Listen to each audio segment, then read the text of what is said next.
Bon, bah, trop cool, c'est chouette de se retrouver encore aujourd'hui pour un nouvel événement sur le design thinking aujourd'hui avec Mathieu. Je suis super contente qu'on puisse faire cet atelier ensemble et Yes. j'en dis pas plus sur ton parcours et sur ce que tu fais aujourd'hui chez Club Identica. Je te laisserai te présenter dans quelques minutes.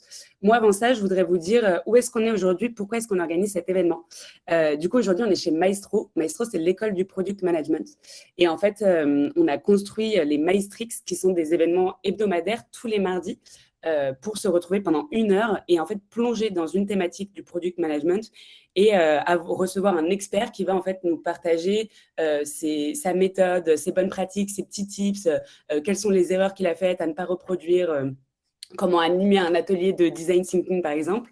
Et du coup, ces events, ils sont là pour en fait vous inspirer et puis vous donner des tips, vous, dans votre job au quotidien. Euh, Par rapport aux formations qu'on propose chez Maestro, on en a une que vous devez probablement connaître qui forme au métier de product manager, qui est en 7 semaines intensives en temps plein, ou alors qui existe en cours du soir pendant 14 semaines pour voilà, pouvoir l'accumuler avec un emploi, un job à temps plein. Et on a aussi une formation en product design, une initiation au product design qui permet en fait de travailler toute la question du design, de la problématique jusqu'à la maquette de solution. Et aussi, on a la toute dernière nouvelle qui a été annoncée hier en avant-première, c'est le lancement de notre masterclass produit responsable. C'est une journée de 8h à 18h où en fait, l'idée, c'est de donner les bonnes pratiques, les méthodes et surtout de pouvoir devenir ambassadeur de la problématique de l'éco-responsabilité de son produit technologique dans son entreprise. En fait, on s'est rendu compte qu'il y a beaucoup de personnes qui ne s'adressent pas à ces problématiques parce qu'elles pensent que c'est trop loin du produit qu'elles développent et du produit sur lequel elles sont et qui du coup le prennent pas, enfin ne prennent pas de temps sur cette problématique. Et du coup, l'idée, c'est de voir comment est-ce que c'est accessible à tous, comment est-ce qu'il y a des méthodes applicables pour tout le monde. Et c'est une masterclass qui est 100% gratuite, mais qui est sélective, évidemment. Et du coup, je vous enverrai un petit lien si vous voulez aller consulter le programme et les informations pratiques. Je vous donne tout de suite nos prochains rendez-vous. Je pense que la majorité d'entre vous sont arrivés via notre Meetup, notre groupe Meetup. Et alors, c'est là qu'il y a toute la line-up de nos prochains événements et que vous pouvez voir toutes les prochaines problématiques et tous les prochains experts qu'on va recevoir pendant nos Maestrix. Vous avez les replays qui sont disponibles sur notre chaîne YouTube. Et évidemment, vous avez notre site internet où il y a toutes les informations sur nos formations, sur les alumni, les intervenants, etc. Petite règle d'or des Maestrix, c'est un endroit pour apprendre. Il y a tous les niveaux qui se connectent avec nous. C'est des événements qui sont ouverts aux juniors et aux plus seniors et aux initiés, aux non-initiés. Donc, si vous avez la moindre question, vous n'hésitez pas, le chat est fait pour ça. Et potentiellement de jeter un petit coup d'œil à la fenêtre sondage. De toute façon, je vous dirai si je vous mets un petit sondage pour que vous puissiez voter rapidement pour qu'on ait votre avis sur une question. Maintenant, c'est à vous. Est-ce que vous pouvez nous dire dans le chat votre rôle dans votre entreprise? Est-ce que vous êtes PO, PM, Product Designer, Market, Sales? Dites-nous un petit peu qui vous êtes, comme ça on essaie de comprendre avec Mathieu pourquoi est-ce que vous avez besoin de mieux comprendre ce que c'est le design thinking. PO junior, PM, PM, PM, PO, Product Designer, j'ai vu UX student. également Hello du Marie, oui, market. on a commencé, mais tu peux nous rejoindre, pas de problème. Chef de projet, PM. Ah, alors, si Marie, tu ne vois pas, est-ce que les autres, vous pouvez bien tout voir PM, et vous nous confirmez que vous voyez bien mon écran et nos têtes? Oui, on voit. OK, alors Marie, peut-être que c'est un problème de connexion et dans ce cas-là, je te recommande de quitter l'événement et de te reconnecter pour régler le problème. yes. Souhaitant Euh, devenir PM, ok. ouais, alors ouais, je vois, du coup, il y a beaucoup de PM et de PO. Donc, trop bien. Vous êtes au bon endroit. Ouais, exactement. Et deuxième petite question, c'est quoi votre niveau de connaissance du design thinking? Est-ce que vous pouvez nous dire de 1 à 5? Le 1, c'est vous connaissez que le nom et vous ne savez pas exactement de quoi il s'agit, ou alors vous avez peut-être un petit peu lu, mais c'est vague. Et la 5e, c'est vous avez déjà animé des ateliers et du coup, vous connaissez bien la méthode. 1, 3, 2, 3. Ok, est-ce qu'on a un 3, petit c'est, feu? j'imagine, vous avez déjà peut-être participé à un atelier, mais pas animé ou des choses comme ça? Ou vous connaissez à minima la méthodo? Ouais, oui, c'est Yes. ça. Ok, trop bien. On a un peu tous les niveaux. Ok, déjà appliqué, mais pas forcément animé. Ok, trop bien. Bah écoutez, Mathieu, je te laisse te présenter et nous en dire un peu plus sur qui tu es. Yes. Merci Flavie. Je suis ravi d'être là avec vous aujourd'hui pour parler de design thinking et notamment de l'atelier design thinking, qui est une méthode qui me tient à cœur, que je trouve toujours très utile quand c'est bien utilisé au bon moment. On verra ça juste après. Pour mon petit parcours, donc moi, j'ai commencé d'abord dans le conseil à Soprasteria Consulting, notamment auprès de la défense et ensuite dans le secteur de l'énergie pour Veolia. Et ça se passait très bien avec Veolia. Et du coup, j'ai rejoint le cabinet de conseil interne de Veolia qui s'appelle Abilon, qui l'accompagne sur sa stratégie. J'ai notamment accompagné Veolia dans sa transformation d'Ozon 2020. Et suite à ça, en fait, j'ai eu envie de me rapprocher de l'écosystème startup. Et c'est là où j'ai pu intégrer Pampa Flowers, qui livre des fleurs sur Paris et des bouquets exceptionnels. Je vous conseille de regarder. Où j'étais directeur des opérations là-bas, COO. Et depuis 2020, j'ai rejoint Club Identicar, qui est la première complémentaire d'assurance automobile, où je suis product manager pour réussir en fait à accompagner Club Identicar dans sa transformation pour devenir le club automobile reconnu de tous. Et pour ça, en fait, 50% de nos nouveaux services seront gratuits ou solidaires. Et moi, je m'occupe en tant que PM de créer toute la partie gratuite. Donc, je veux justement pouvoir vous utiliser un exemple de à quel moment j'ai utilisé l'atelier Design Thinking, parce que j'en ai fait un le 13 octobre dernier. Dans quel but, ce que ça m'offre, ce que ça me permet de faire en entreprise. Donc, voilà pour ma petite présentation. Trop bien. Et bah écoutez, je vous propose qu'on y aille direct avec une introduction sur ce que c'est. Et alors, juste, je vous précise, les participants, j'ai ajouté le LinkedIn de Mathieu et je vous ai ajouté les liens importants dont je vous ai parlé en introduction. Et le LinkedIn de Mathieu, si vous voulez aller jeter un coup d'œil au parcours et aussi aller regarder un petit peu Pampa, Club Identicar, qu'est-ce que c'est que ces entreprises et voir plus en détail de quoi il s'agit. Let's go. Du coup, Mathieu, est-ce que Yes. tu peux nous dire un petit peu justement qu'est-ce que c'est que le design thinking? Alors, le design thinking, c'est une méthode d'atelier d'intelligence collective. L'idée, c'est quand même un atelier collaboratif, etc., qui permet en fait de passer d'un challenge, d'une problématique, à justement en une journée, 2 journées, dans un temps plutôt réduit, à un prototype vraiment à tester et à pouvoir mettre en œuvre. Et donc, c'est tout l'intérêt en fait de cette méthode, c'est de réussir à justement en fait avoir un espèce de brainstorming un peu organisé et concrétisé en sortie. Pour donner ça, j'aime bien utiliser cet exemple-là qui est, je trouve, très parlant. En fait, il y a justement dans des hôpitaux, le challenge était de se dire, OK, comment on peut améliorer l'expérience d'un enfant qui doit passer un IRM? Dans le principe du design thinking, la première chose à faire, c'est toujours de se mettre à la place d'eux. Et donc, quand on se met à la place d'un enfant qui doit passer un IRM, on se dit, bah, OK, l'IRM, c'est quoi? C'est des étrangers en blouse blanche hyper intimidants avec une technologie, franchement, on a l'impression qu'il va nous arriver des trucs pas ouf quand on va se mettre dedans. Et en plus, honnêtement, avec tous les produits, en fait, il y a des odeurs plutôt intenses. Et donc, bah, clairement, l'expérience n'est pas au top. Du coup, euh, avec le design thinking, ce qui s'est passé dans la slide d'après, des différents médecins se sont réunis avec des enfants, des parents, voilà, qui sont tous réunis autour de ce challenge-là pour se dire bah, comment on peut améliorer l'expérience d'un enfant qui doit passer une IRM. Ils sont réfléchis tous ensemble, ils ont eu l'idée de se dire bah, il faut qu'on arrive à rendre cet examen ludique. Comment on peut rendre cet examen ludique? Donc, ils sont tous réfléchis ensemble. Ils se sont dit, bah, en fait, il faut qu'on arrive à créer une histoire, à storyteller un peu, justement, ce côté passer cet examen pour que ça soit plutôt une aventure vécue par l'enfant plutôt que quelque chose de très intimidant. Et donc, c'est pour ça qu'ils se sont dit, bah, OK, on va créer une histoire et donc on va complètement décorer la salle avec des dessins. Et vous voyez le prototype où c'est clairement des gens qui ont dessiné sur des feuilles en papier. Et ce qui permet en sortie, par rapport à ce prototype qui a plutôt bien fonctionné, juste après, vous voyez le résultat final qui est justement voilà la salle où ils ont complètement créé une histoire, les médecins sont déguisés justement plutôt en pirates et l'enfant est vraiment mis au cœur d'une histoire, d'une aventure pour réussir justement à passer cet examen sans heurts et sans traumatisme, sans inquiétude. Donc voilà, en fait, et tout l'intérêt du design thinking, c'est dans ça. On part plutôt d'un challenge de se dire comment on améliore l'expérience d'un enfant qui doit passer une IRM.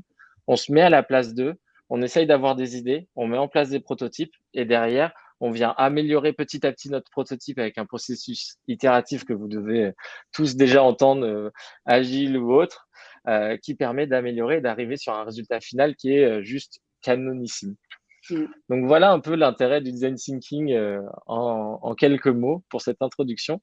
Et du coup, on va voir ensemble maintenant, ok, d'où ça vient, c'est quoi la base de cette méthode. Et du coup, la base quand même, quand on parle de design thinking, une des bases que je pense que les product designers ou les product managers doivent bien connaître, même voir les marketeurs, c'est le double diamant. Du coup, c'est très simplement, en fait, on va avoir le challenge, on va partir dans une phase de recherche, c'est-à-dire vraiment par rapport à ce qu'on cherche à faire, on va essayer de se renseigner le plus possible, essayer de comprendre, vraiment de découvrir tout ce qui est autour de notre problématique pour en tirer des enseignements. Des enseignements de, voilà, on a une meilleure connaissance, on approfondit en fait nos différents questionnements et on commence à avoir justement des premiers enseignements. Et donc, on referme le diamant. Pour ensuite avoir des idées, on va rouvrir, donc c'est là où on est plus en mode brainstorm, qu'est-ce qu'on peut faire, etc. Pour ensuite mettre en œuvre, concrétiser, et c'est là où on arrive sur un prototype. Donc, c'est bien cette notion de double diamant qui est la base du design thinking. Et moi, l'atelier du design thinking, j'aime bien l'utiliser quand je suis entre les deux diamants. C'est-à-dire par rapport à une problématique que je vais avoir avec l'équipe produit, on va plutôt faire la recherche et les enseignements de notre côté pour la restituer lors de l'intro de l'atelier de design thinking, la partager pour que les gens s'acculturent à tous nos enseignements, à toute notre recherche et pour qu'ils nous aident justement à avoir des nouvelles idées, qu'on ne soit pas nous à penser dans notre coin et qu'on puisse se nourrir un peu de tout le monde. Et à la fin de la journée, on arrive sur un prototype. Et du coup, après de ce prototype-là, on va venir faire évoluer notre produit de petit à petit. Donc voilà, c'est un peu la base du design thinking, ça reste le double diamant. Et donc, une journée type d'atelier de design thinking, il y a différentes étapes. La première étape, il y a toujours, on aime bien quand même faire des icebreakers, des petites introductions, etc. Mais ce sont les étapes d'après qui sont importantes. C'est la phase immersion. C'est vraiment de prendre tous vos participants à l'atelier et de réussir à ce qu'ils s'immergent dans votre problématique, qu'ils arrivent à la comprendre, qu'on pose bien le contexte. C'est vraiment hyper important parce que ça viendra nourrir toute la créativité. Il y a l'étape d'après, c'est l'inspiration. C'est là où il faut vraiment ouvrir ses chakras, se dire, OK, mais qu'est-ce qui existe déjà ailleurs? De quoi on peut s'inspirer? Parce qu'en fait, foncièrement, si vous avez une idée, elle existe déjà, sûrement déjà quelque part. Et en fait, ça sert à rien de chercher à toujours réinventer la roue. C'est souvent plutôt en s'inspirant de ce qui a déjà fonctionné ailleurs et en l'adaptant à notre contexte qu'on peut faire les meilleurs produits. Ensuite, j'aime bien mettre une phase de partage qui permet en fait de poser un peu la situation à l'instant T. C'est-à-dire que on vient avec un challenge, on a fait de la recherche, de l'enseignement qu'on essaye de faire justement comprendre dans la phase immersion-inspiration, et on peut poser un moment de partage où en fait on vient dire voilà à l'instant T ce qu'on a déjà fait, où on en est, ce qu'on se voit, où est-ce qu'on se voit, pourquoi on veut aller dans ce sens-là, etc. pour remettre un peu encore de contexte par rapport à vraiment l'instant T. Et après, on part sur la phase d'idéation qui est vraiment le brainstorming où là, il faut vraiment pas se limiter dans les idées, aller au-delà de notre potentiel et repousser les limites de la créativité. C'est vraiment ce qui est intéressant. Et après, on part de ces idées-là qu'on vient bien entendu catégoriser, voter, etc. pour pas non plus en garder trop. Parce que l'idée, c'est d'avoir plein d'idées pour ensuite vraiment sélectionner celles qui nous paraissent le plus pertinentes, sur lesquelles on a envie de s'investir. Et là, on va scénariser. Et souvent, on peut se mettre dans le rôle de justement préciser un peu le concept de notre idée. C'est quoi la promesse client qu'on peut faire derrière cette idée, comment on se voit la mettre en œuvre, etc. Et ensuite, arriver sur un prototype. Dans le sens, voilà, on a cette idée, maintenant, comment on peut vraiment déjà créer les contours de cette idée, comment on lui donne corps, plutôt que juste un concept, on essaye de justement vraiment la concrétiser, que ça soit via un pitch, une landing page, des écrans. Il y a vraiment toutes sortes de types de prototypage qu'on peut faire et mener.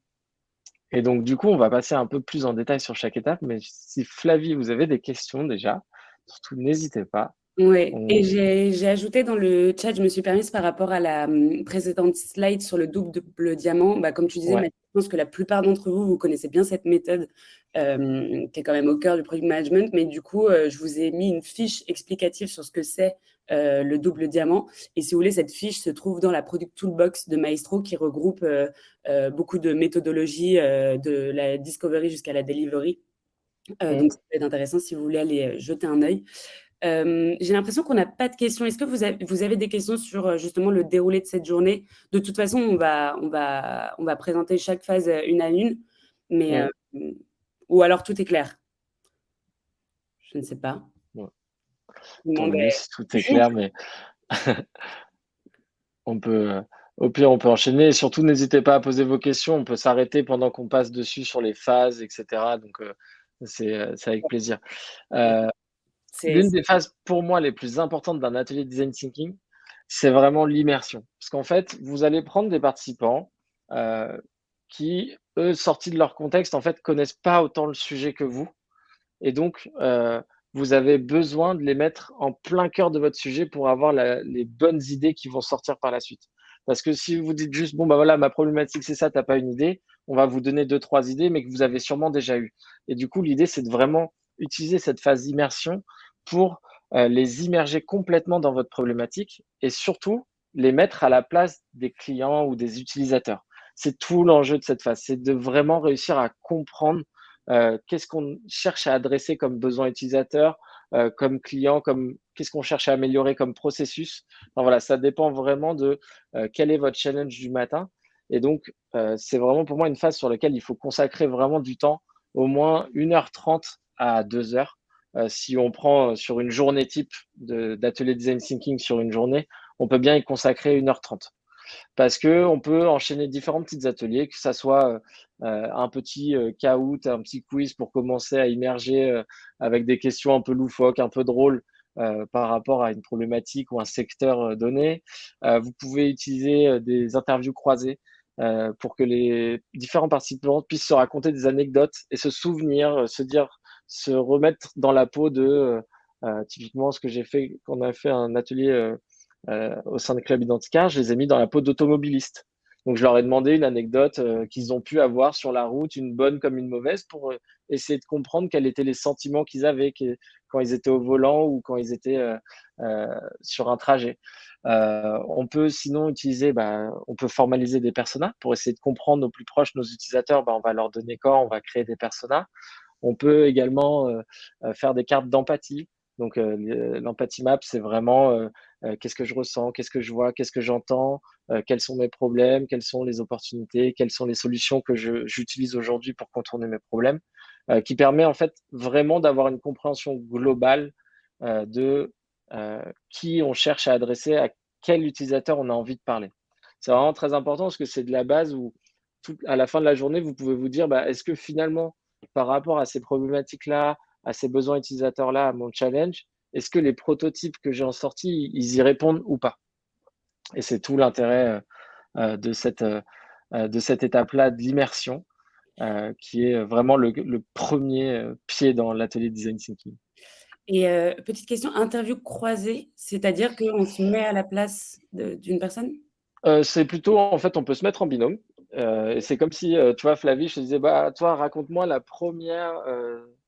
ton premier jour dans ton premier job. Et tu me racontes et je te pose des questions, j'essaie de comprendre, etc. Et tu D'accord. me fais pareil. Et en fait, à nous deux, on se dit, OK, ah ouais, si toi, tu l'as vécu comme ça, moi, je l'ai plus vécu comme ça. Et en fait, on échange sur une base d'une anecdote ou d'une interview. Si tu dois jouer le rôle, tu vois, d'un utilisateur, je vais te poser 2, 3 questions et tu vas me dire ce que tu en penses. Mais c'est vraiment, ça permet tout de suite de mettre quelqu'un dans le côté, moi je suis intervieweur, je cherche à savoir, et toi tu es interviewé, tu es plutôt directement le client ou l'utilisateur. D'accord. Ok, très clair. Super. Deuxième phase, du coup, inspiration.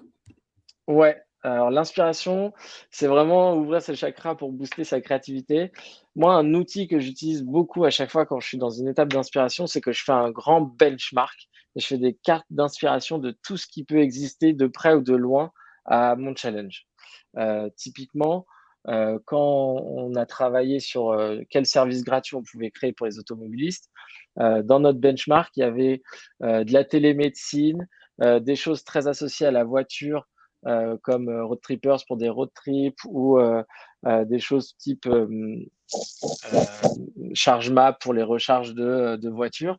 Mais il y avait aussi, par exemple, Google qui a sorti Buen Camino, qui était un moyen de découvrir différemment les chemins de Saint-Jacques-de-Compostelle, ou il y a même Decathlon Travel qui propose maintenant un guide de voyage associé justement au sport. Donc, plein de choses comme ça, très inspirantes, même Alan Baby, où on s'est dit, bah voilà, il y a une communauté gratuite, un service gratuit qui part d'une assurance. Enfin, on était vraiment, on se ferme pas en mode, bon, bah, je fais de la voiture, donc je veux que des trucs de la voiture. On est vraiment très ouvert sur qu'est-ce qui existe, qu'est-ce qui peut être intéressant pour nous.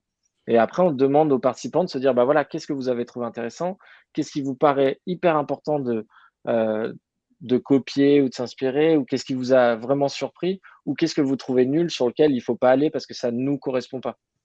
Et pour ça, de manière très pragmatique, plus en termes de gestion du temps, tu présentes toutes les idées que tu as réunies une à une, tu les imprimes, tu les poses sur la table et tout le monde les commente. Ouais, OK, c'est plutôt la deuxième phase. En fait, j'aime bien, soit je crée un mur, tu OK, vois, où les gens peuvent se balader en fait directement dans la salle, aller consulter les idées, échanger entre eux, tu vois, et créer un peu de mouvement, ou disposer sur différentes tables pour que chacun puisse en prendre connaissance. L'intérêt, c'est qu'il y ait un peu un temps calme, entre guillemets, au début, un peu de lecture, de prise de co, et ensuite un temps d'échange où on demande à chaque groupe de dire, bah, OK, c'est laquelle la plus inspirante?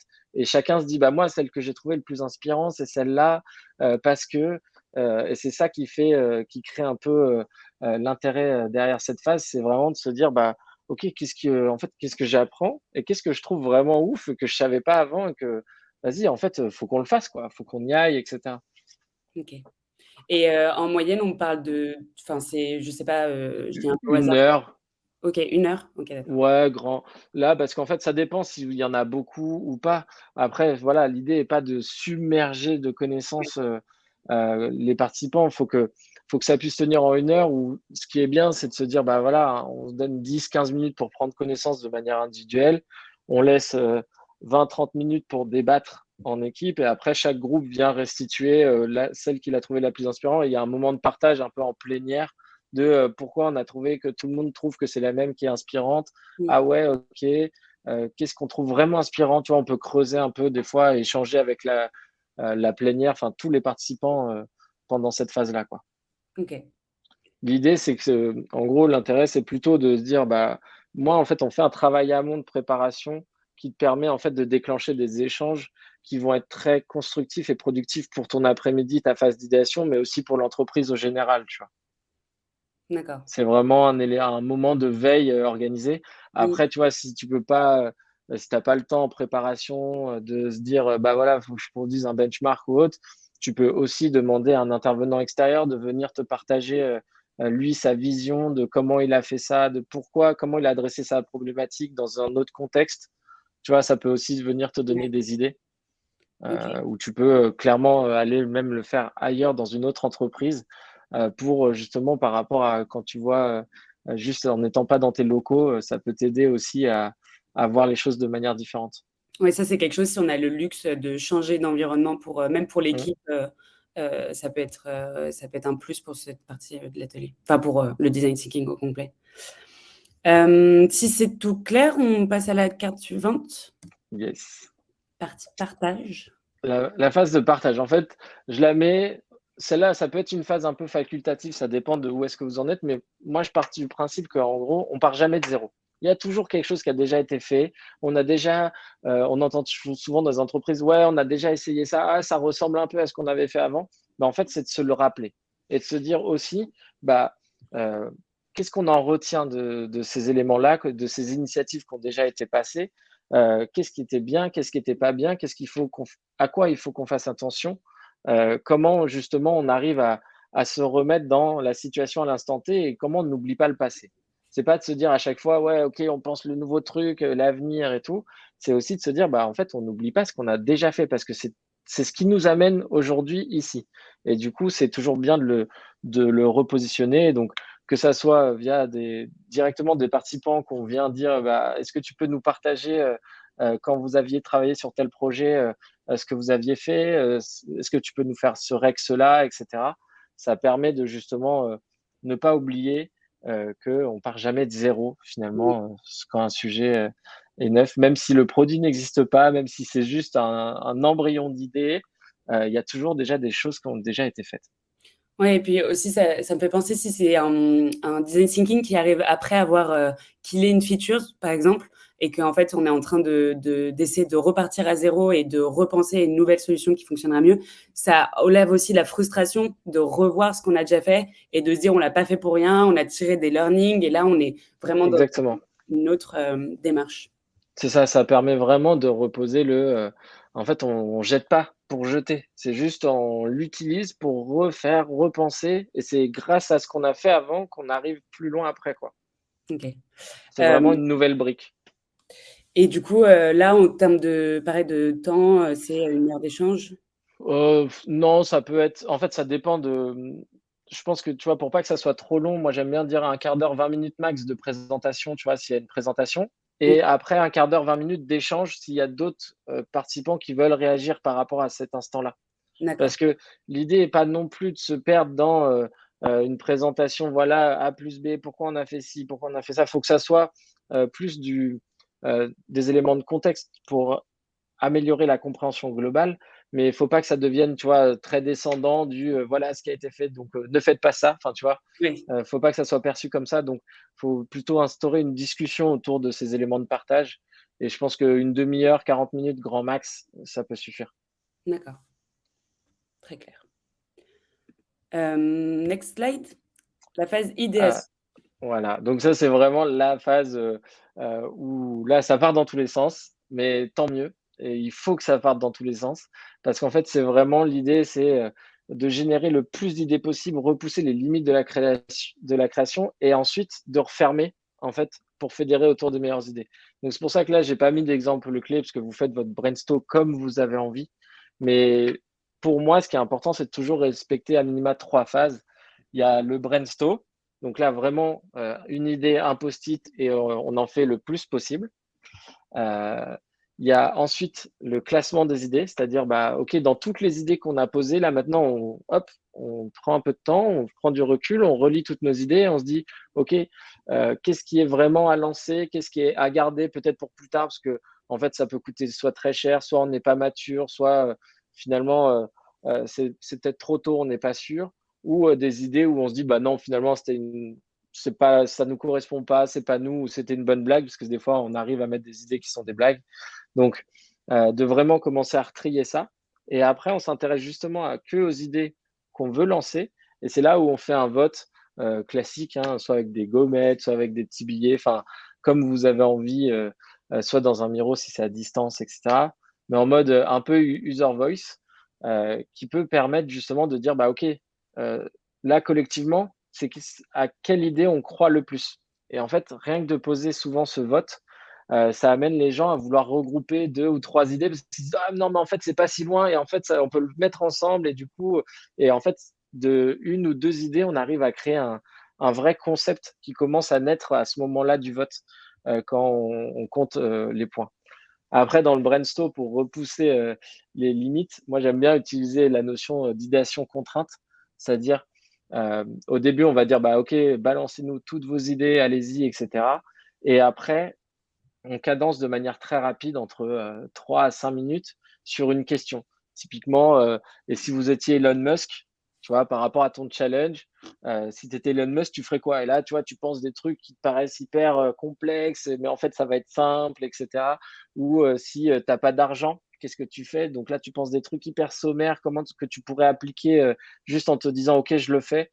Enfin voilà et du coup de bien avoir, différentes contraintes. Moi, j'aime bien en mettre, 5-6, tu vois, sur 3 à 5 minutes sur chaque contrainte, qui permet à chaque fois de remettre en gros par la contrainte potentiellement des nouvelles idées qui peuvent naître.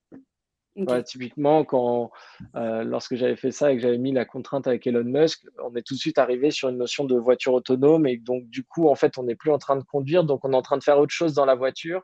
Et du coup, qu'est-ce qu'on est en train de faire et quel service on aurait envie d'avoir dans la voiture, etc. On avait mis aussi une contrainte plutôt sur le côté éco-responsable.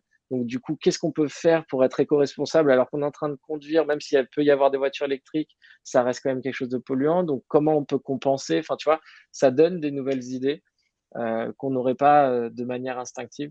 Donc, ça peut être très utile. Et du coup, enfin là, par exemple, tu nous as donné, l'exemple des contraintes. Est-ce qu'il Ouais. y a d'autres petits ateliers comme ça? Parce que je pense que ça peut être un peu difficile d'avoir des nouvelles idées sur ces ateliers. Est-ce que, alors déjà, est-ce qu'il existe des sources, heu, avec, justement ces ateliers-là? Je sais pas, des templates Miro, des choses, qui peuvent permettre Euh, de voir? Là, je t'avoue que je sais pas te dire. Moi, en fait, à chaque fois, je construis vraiment l'atelier sur mesure en fonction du challenge. Et je vais adapter chaque contrainte en fonction du contexte dans lequel je suis, où je trouve que ça peut avoir du sens. Tu vois, le côté éco-responsable, je l'ai utilisé là par rapport à l'automobile parce que je trouvais que ça pouvait amener plus loin. Mais lorsque j'avais fait sur des choses sur Veolia, j'étais plus sur des choses sur et si vous deviez expliquer à un enfant, parce qu'on parle à des collectivités, du coup à des citoyens, donc il faut que ça soit des choses qui soient très simples d'un point de vue communication. Euh, il y avait aussi justement le côté si en fait les clients n'étaient pas les collectivités, mais directement les bénéficiaires, tu vois, les citoyens de la collectivité. Tu vois, tu te poses en fait par rapport à ton contexte, tu essayes de te dire, bah, OK, sur quoi j'ai envie qu'ils réfléchissent? Est-ce que j'ai envie qu'ils prennent juste un élément du secteur ou plutôt une particularité derrière le client, qui on adresse vraiment, etc. OK. Mais du coup, c'était plus par rapport aux petits outils pour, le faire. Par exemple, je sais Ah, qu'il y a la méthode des 5 pourquoi ou le Crazy 8, les choses comme ça? alors les 5 pourquoi, on va plus l'utiliser potentiellement dans la phase d'immersion, tu vois, pour essayer de formaliser les problématiques des utilisateurs. Tu vois, on va essayer de creuser, etc., quelque chose associé aux lignes. Là où le Crazy 8, on peut peut-être plus le mettre dans la notion de prototypage, scénarisation, qui vient juste après. OK. C'est là, on est vraiment sur vraiment, faut partir du concept où c'est vraiment un post-it, une idée. OK. Et après, c'est comment on arrive à ce que les gens écrivent de plus en plus d'idées. Donc, tu peux potentiellement, si tu veux, les faire tourner ou changer des questions, tu vois, un peu t'inspirer aussi d'un World Café, tu vois, où en fait, toutes les 15 minutes, tu changes et tu as une nouvelle question pour repousser un peu ton idée un peu plus loin. Mais voilà, après ça, je vous laisserai regarder ce qu'il peut y avoir comme comment faire un brainstorm, tu vois, utile. Mais l'enjeu de cette phase-là, c'est vraiment avoir le plus d'idées possible dans un premier temps, et ensuite de refermer sur celles qui plaisent le plus à chaque groupe. D'accord. Parce que c'est sur cette idée-là qu'ils vont faire la suite, la scénarisation et le prototypage. OK. Très clair. S'il y a pas de questions, on peut passer à la suivante, du coup. Donc, dernière phase de cet atelier design thinking, donc scénarisation et prototypage. Donc là, vraiment, l'enjeu, c'est de concrétiser, de lancer des actions en sortie de l'atelier. Enfin, il faut qu'on ait vraiment quelque chose de très concret en sortie d'atelier, parce que sinon, on reste dans la phase de l'idée, du concept. Et du coup, bah, en fait, si personne ne le prend derrière, il se passe pas grand-chose. Donc, c'est toujours mieux si on a concrétisé, en fait, on a impliqué des gens et ils auront toujours envie de savoir un peu plus, tiens, où est-ce que ça en est, ce prototype-là, etc. Et ça permet en fait de maintenir un lien avec le reste des participants. Et là, ça peut prendre de toute forme. Il y a à la fois la notion on peut construire un pitch ou un storyboard où on met les participants dans un rôle de start-up. Voilà, c'est quoi votre produit, c'est quoi votre promesse client, qu'est-ce que vous allez mettre comme macro-fonctionnalité dans votre produit, qu'est-ce que vous avez envie de créer comme sentiment client, et du coup de mettre des testimonials, tu vois, directement. Tu peux centraliser tout ça sur une landing page, ou tu peux mettre une contrainte derrière, tu vois, une de magazine. C'est comment tu l'adresses, enfin, comment tu adresses ta solution, ton produit. Si tu étais en une du magazine management ou du magazine l'équipe, enfin, tu vois, ça, c'est plus sur des concepts de management d'entreprise. Tu peux aussi justement utiliser des mini-ateliers type 6 to 1 ou Crazy 8 Alors, pour réussir. one. Comment? C'est quoi du coup 6 to 1? Pardon. Le 6 to 1, c'est le principe de chaque personne va dessiner 6 fois le même écran. Les différents participants vont se les présenter et après, ils vont essayer de converger ensemble sur un écran par rapport à toutes les idées que chacun aura eues.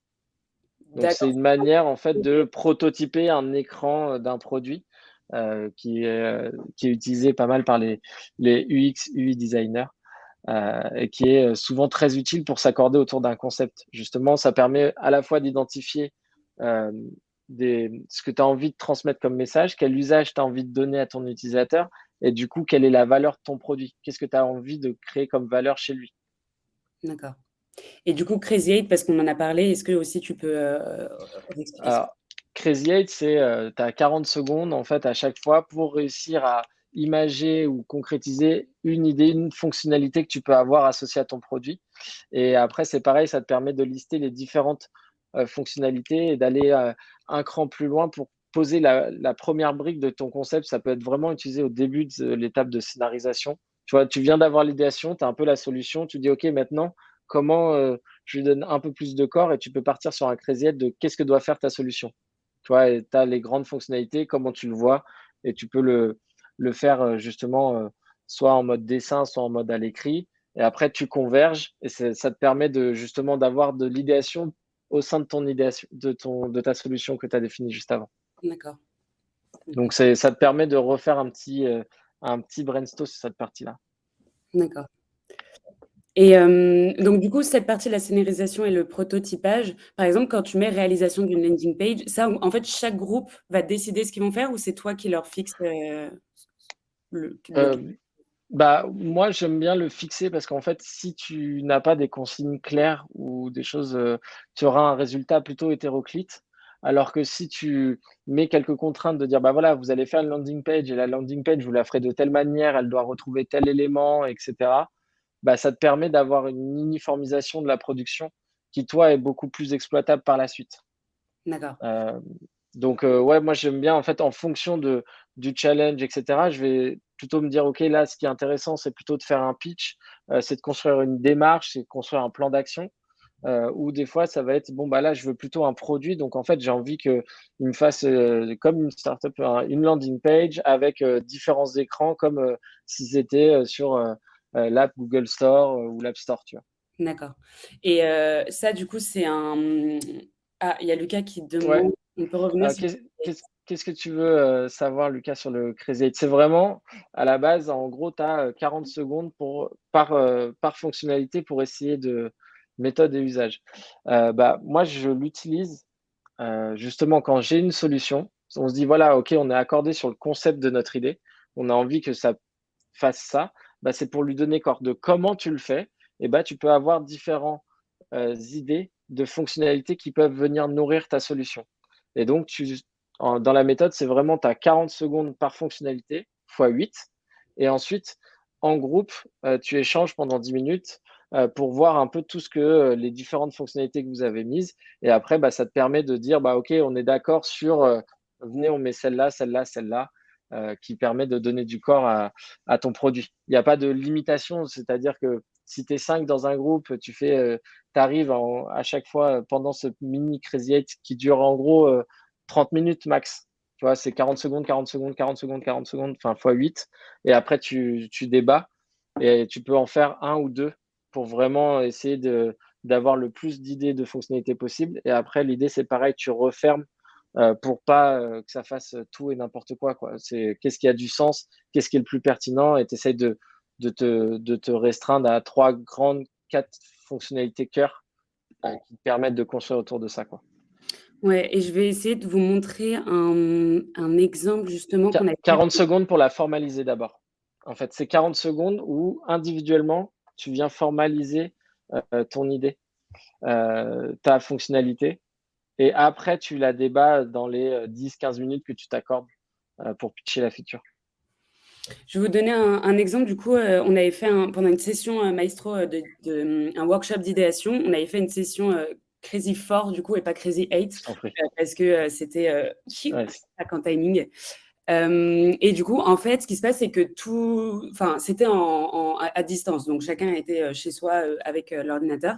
Et en fait, sur une feuille A4, ils ont slidé en 4 parties la feuille. Et sur chacune des parties de la feuille, ils ont maquetté une possibilité de solution à la problématique, le défi qu'ils avaient. Par exemple, ici, c'était comment pourrait-on améliorer la pertinence des résultats de recherche sur Malte, parce qu'ils travaillaient sur Malte. mhm. Et ensuite, ils ont tous downloadé les photos de ce qu'ils avaient dessiné. Et avec les petites étoiles, alors dans un premier temps, ils se sont partagés chacun ce qu'ils avaient dessiné et ce à quoi ils avaient pensé dans les parties. Et ensuite, avec des petites étoiles, ils ont voté pour ce qui était pour eux le plus pertinent. Ouais, En gros, ça ressemble à ça là. Je ne sais pas si c'est très compréhensible de l'extérieur, mais j'espère que ça vous donne un peu une idée de à quoi ça peut ressembler. ouais. Ben, en équipe réduite, nous aussi, là, sur le produit justement qu'on cherche à créer pour rendre service à tous les automobilistes et leur donner envie de redécouvrir leur territoire en voiture. Euh, on a justement fonctionné comme ça, où on a fait un Crazy Eight sur Miro, où chacun en fait a pris en photo, parce qu'on était à distance, a pris en photo ces différents écrans, enfin ces différentes idées de fonctionnalités qu'on s'est posées, qu'on s'est pitché, et ensuite on s'est dit ouais, ok, moi j'aime vraiment celle de Camille, celle de Rémi, et c'est comme ça qu'on a pu avancer. Et ça, en fait, dans les échanges, on reconcrétise un cran plus loin. En fait, ok, ouais, en fait, on va prendre un bout de toi, un bout de toi, un bout de toi, et c'est, viens, on refait un l'écran, et ça ressemble à ça. Ça vous va? Ouais, ça nous va, ouais, c'est cool. Et ça fait une base, en fait, pour l'UX designer en sortie qui peut produire des maquettes, quoi. Oui, alors du coup, par rapport à ça, on était du coup sur cette dernière partie de scénarisation et prototypage. Et du coup, ma Ouais. question, c'est ensuite, toi, ton rôle d'animateur qui a organisé, géré cet atelier, qu'est-ce qui se passe après? Comment est-ce que tu fais en sorte que ça soit construit sur quelque chose et que, en fait, tout ce qui a été travaillé ne soit pas perdu, toutes les idées ne soient pas perdues? Non, alors déjà, rien n'est perdu parce que de base, on va formaliser une restitution pour pouvoir remettre un peu les temps forts. C'est-à-dire, si le matin, tu as eu des problématiques qui ont été formalisées, c'est lesquelles? C'était quoi les grandes idées? C'est quoi les prototypes qui sont sortis? Tu vois, histoire de déjà pas perdre de matière et de pouvoir donner aux différents participants ce qu'ils ont produit. C'est Mhm. important parce que ça les maintient dans le process.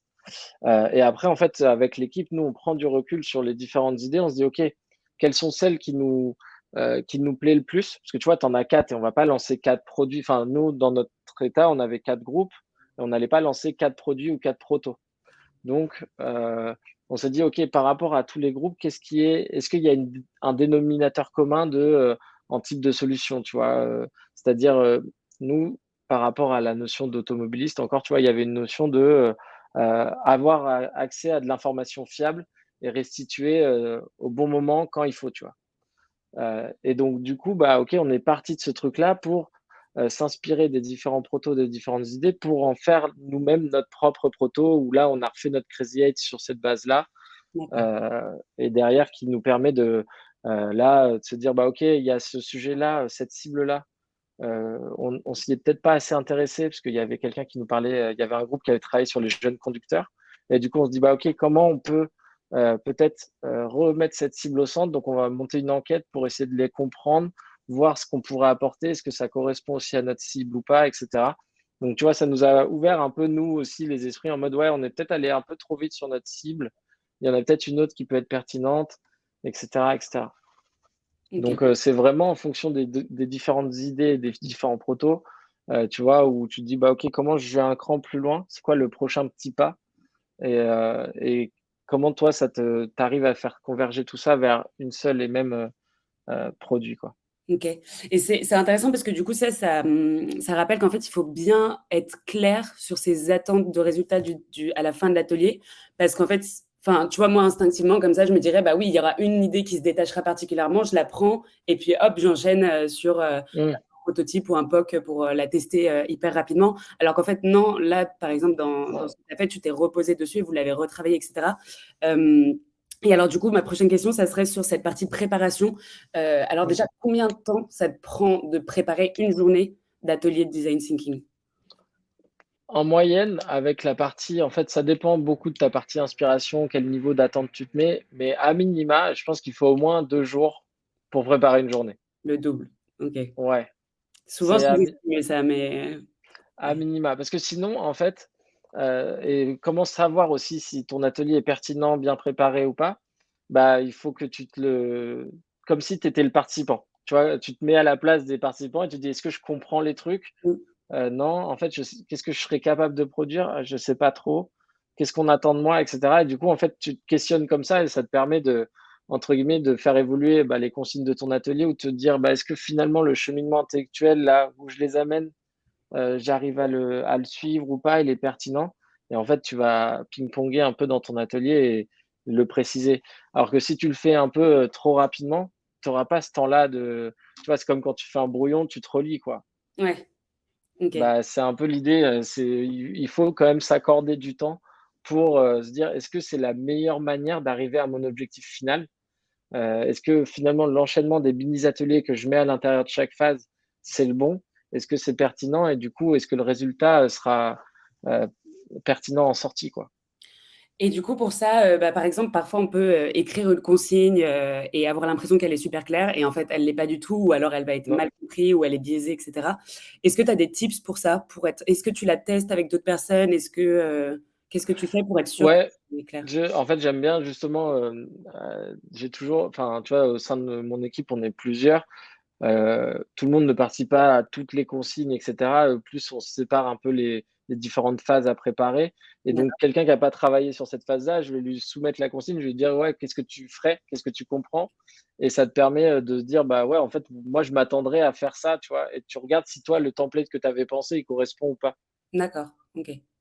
Tu vois? Ça te permet d'évaluer, en fait, vas-y, comme en RH où tu demandes des fois une auto-éval, toi, tu fais l'évaluation, de la personne et tu regardes s'il y a des écarts, bah, tu fais un peu pareil, tu donnes les consignes, tu demandes à quelqu'un de produire juste en ayant les consignes et pas le template et tu regardes si ton template, il correspond. S'il correspond pas, c'est qu'il y a un truc qui est pas clair. OK.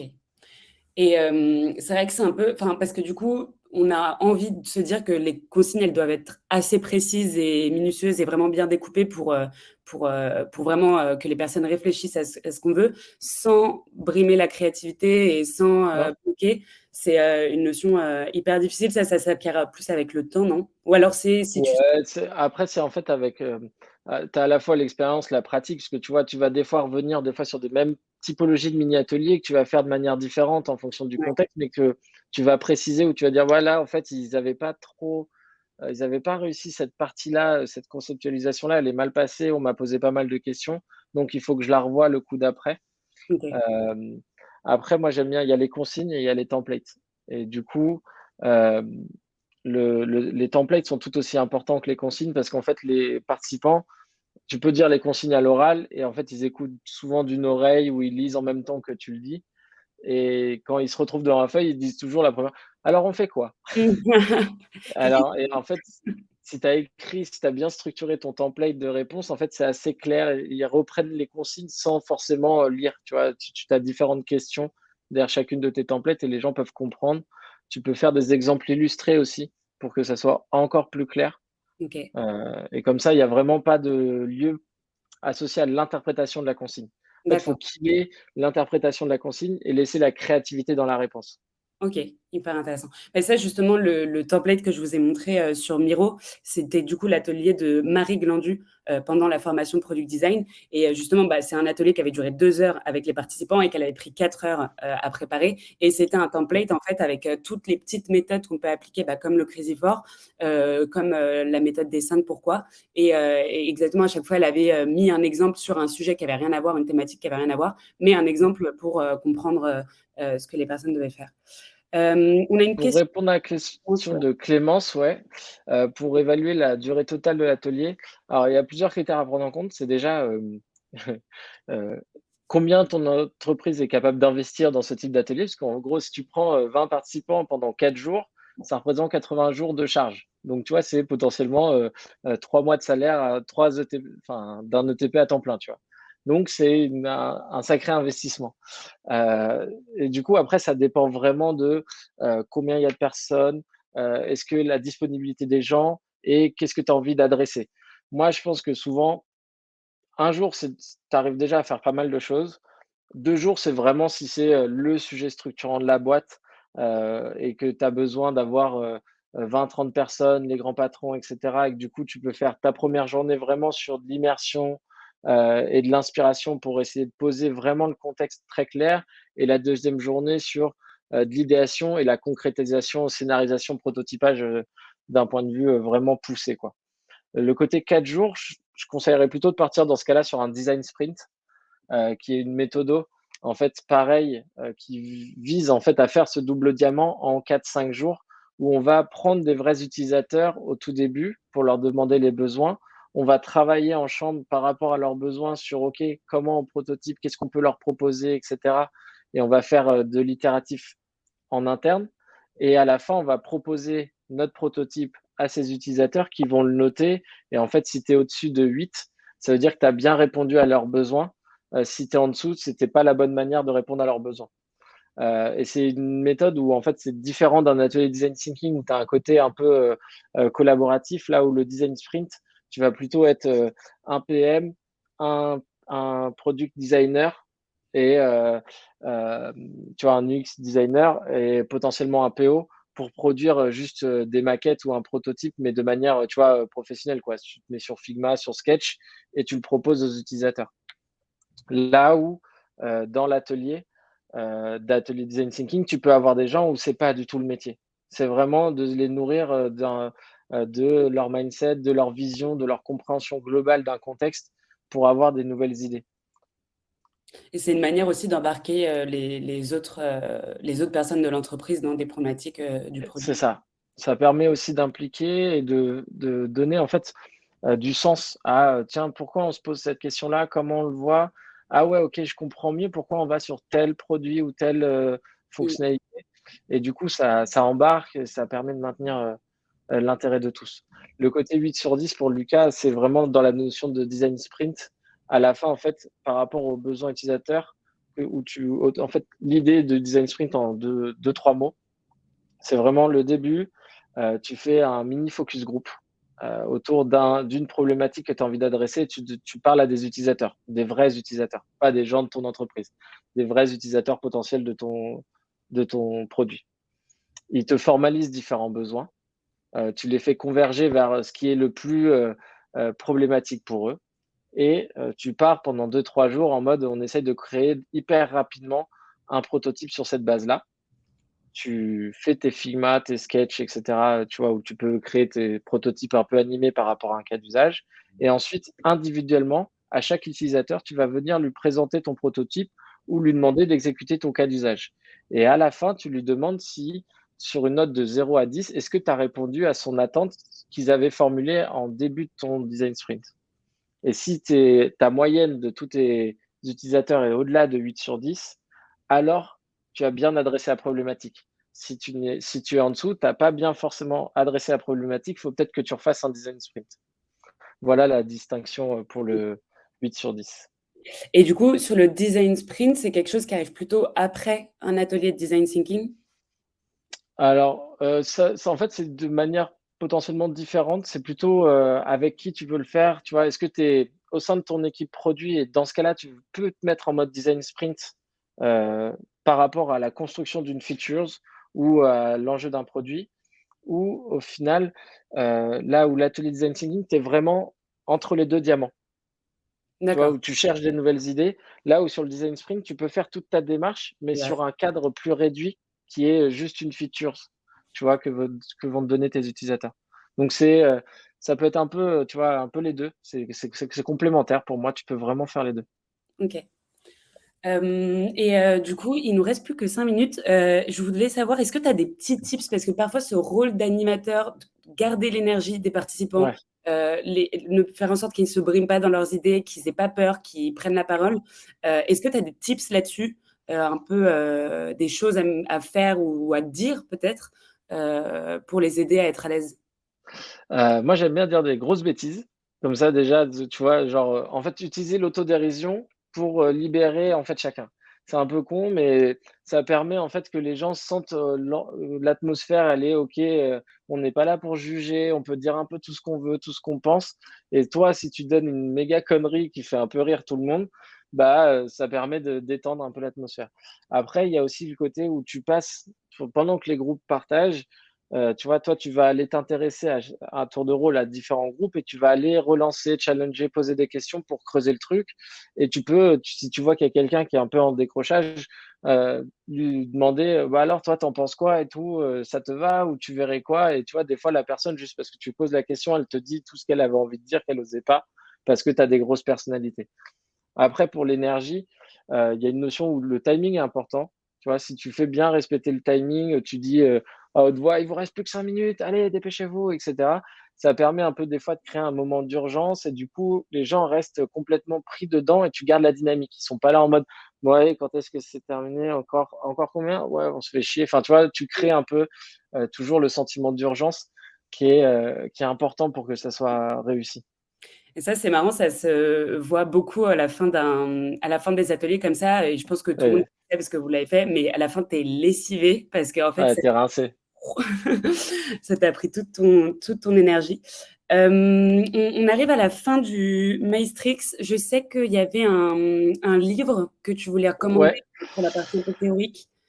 ouais, en fait, alors, c'est plutôt sur la notion de comment je donne corps à mes idées, et tu vois, qui parle un peu de la créativité de manière différente. C'est encore un putain de bouquin de créativité de Gauthier et Loco, que j'aime beaucoup, que je trouve très bien écrit et qui permet en fait de justement, parce que l'intérêt de des ateliers-là, c'est aussi de se dire, bah, en fait, on est tous capables d'avoir des idées, mais si ça reste sur un post-it, ça sert à rien. Et Mmh. donc son livre traite un peu comment d'un post-it je passe à un vrai truc. Et donc je trouve ça relativement intéressant. Mmh. Ah, et ce que tu me dis, ça me fait penser à quelque chose que j'avais trouvé hyper, agréable, aussi à entendre après. Walz, j'ai envoyé le lien du livre, juste au-dessus, le lien LinkedIn, c'est, le lien vers Gauthier qui a fait le livre. Ouais, Quelque chose qui était beaucoup ressorti des participants quand on avait fait cet atelier avec Maestro, dans les feedbacks, il y avait beaucoup de personnes qui disaient: «Je pensais que j'étais pas créatif et en fait, après un ouais, atelier comme ça, je me rends compte que, bah, je suis capable, d'avoir plein c'est d'idées, ça. de générer plein d'idées» et ça, c'était hyper intéressant. Est-ce que, alors juste avant qu'on clôture l'event, est-ce que tu peux nous dire justement, toi, comment est-ce que tu fais, pour t'évaluer en tant qu'animateur sur un atelier? Comment est-ce que tu fais pour identifier tes pistes d'amélioration? Comment est-ce que tu réceptionnes du feedback? Bah là, typiquement, pour celui que j'ai fait le 13 octobre, après, j'ai fait un Forms ou tu vois, un Typeform assez classique où je Ouais. demande, tu vois, un rôti de 0 à 5, de genre ce qu'ils en ont pensé, et de leur demander, OK, quelle est la phase qu'ils ont le plus préférée, quelle est la phase qu'ils ont le moins préférée et pourquoi. Tu vois, et ça te permet de te dire, bah, tiens, j'ai adoré celle-là parce que, tu vois, il y avait ce truc-là, j'ai trouvé vraiment des choses hyper intéressantes. Ou, bah, celle-là, je pense qu'on aurait pu aller un peu plus loin, ou elle m'a paru trop courte, ou j'avais pas bien compris. Et en fait, ça te permet d'ajuster en fait par Mmh. rapport au retour de chacun. OK. OK, trop bien. Et du coup, en parlant de rôti, je vous propose qu'on en fasse un. Est-ce que, vous pouvez, nous mettre dans le chat de 0 à 5, comment est-ce que vous avez trouvé ce webinaire, cet atelier? Est-ce que ça vous a permis de mieux comprendre le design thinking et du coup, d'avoir un peu les armes pour potentiellement en animer un? Ou est-ce qu'au contraire, vous n'avez pas du tout compris? Du coup, 0, c'est que vous n'avez pas compris et 5, c'est que vous avez, bien compris. Je vous laisse nous mettre dans le chat pour qu'on se rende compte un petit peu. 5, 5, 5, OK. 6, wouh! OK, trop bien, bah, super, bah, mission remplie, Mathieu, bravo. Bon, bah, Hem, top, je suis ravi. je vais vous envoyer un email de récap avec le lien vers, le replay et aussi vers, des ressources que Mathieu, m'a partagées et qui voulait vous envoyer. Par exemple, j'ai vu que tu avais mis un podcast ou voilà, des sources Ouais. d'inspiration. Je vous mets tout ça dans l'email. En tout cas, merci beaucoup, Mathieu. C'était, trop cool de t'avoir et de un peu désacraliser le design thinking qui peut être vu comme, en fait, un brainstorming, alors qu'en fait, c'est un brainstorming très bien organisé. C'est C'est ça. la distinction. Mais voilà, merci beaucoup Bah, d'avoir merci à toi de m'avoir invité. et merci à tous les participants qui se sont connectés. Et puis, bah, on se donne rendez-vous pour le prochain Maestrix mardi prochain où on parlera de produits éthiques et il est disponible sur notre Meetup. Merci tout le monde, je vous souhaite une Super. bonne après-midi. Bonne journée. Au Bonne revoir. journée tout le monde, au revoir.